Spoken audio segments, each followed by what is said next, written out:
দেশে কিছু আছে মুনাফেক আলেম, দালাল আলেম। এদের কাজই হচ্ছে সরকার যেই আসুক সরকারের কাছ থেকে হালুয়া রুটির ভাগ নেওয়া। বিগত কালে যে মৌলবীগুলো ফেসিবাদী সরকারের দালালি করেছে, সরকারও ভাগছে, পালাইছে না? শুধু পালাইছে ভাই, কেউ পালাইছে স্বামীর বাড়ি,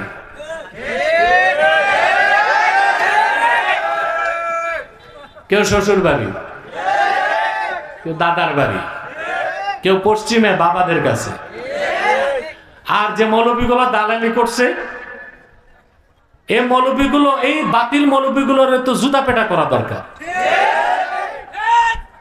শিরক ও কুফরে বিশ্বাসী, হাজারো আলেমের রক্তে হাত রঞ্জিত খুনি এবং জালেমকে ওই ভণ্ড আলেমরা, এক ভণ্ড আলেম বেহেশতের সার্টিফিকেট দিয়েছিল। এই মৌলবীর আখেরাতও গেছে, দুনিয়াও গেছে, মসজিদে চাকরিটাও গেছে, শুধু পিঠাটা খায় নাই। চালাক তো পিঠাটা। আমি যখন তারে ধরছিলাম, আমি তার নাম নেই নাই, এই মৌলবী গণার টাইম আছে আমার। আমি ওই সময়ের অবৈধ রাষ্ট্রনায়ককে নিয়ে কথা বলেছিলাম যে তার তো ইমানই নেই, বেহেশতে যাবে কেন? এত বড় খুনি আর জালিম কি বেহেশতে যায় নাকি? তওবা করো। ওই মৌলবী খুব খেপছিল, আমারে অ্যারেস্ট করবে, জেলে দিবে, এই করবে সেই করবে। আমারে জেলে দেওয়ার আগে গোষ্ঠী সহ জাহান্নামে গেছে।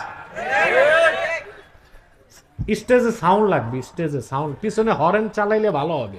পিছে দুইটা হরেন আছে না? দেয় নাই, দেয় নাই। তুমি এসে কি করছো? হরেন চলে না কেন? দেয় নাই।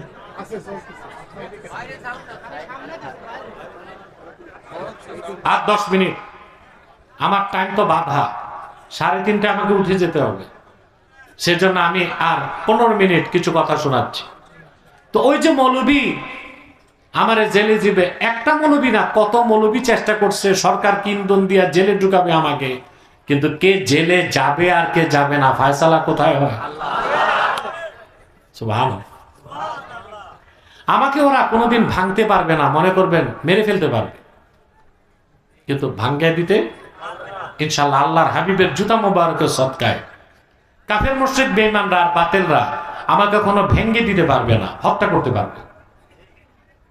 কারণ এটাই তো আমি আল্লাহর কাছে কামনা করি। আমি কারাগারের অন্ধকার কুঠুরিতে রাত যাপন করতে পছন্দ করি না, বরং ময়দানে আল্লাহ দ্বীনের কথা বলে শাহাদাতকে পছন্দ করি। তা আল্লাহ তো আমার দোয়া কবুল করবেন। তো বলছিলাম, এই দালাল মৌলবীগিরি করলে হালুয়া রুটির ভাগ পাওয়া যায়, আখেরাত পাওয়া যায় না। পাওয়া যায়?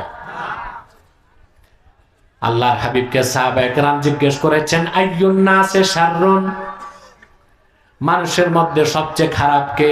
আল্লাহর হাবিব বলেছেন, আল আলিমু ইদা ফাসাদা, সেই আলেম যে আলেম বরবাদ হয়ে যায়, ধ্বংস হয়ে যায়, নষ্ট হয়ে যায়, ওই আলেম হচ্ছে সবচেয়ে খারাপ।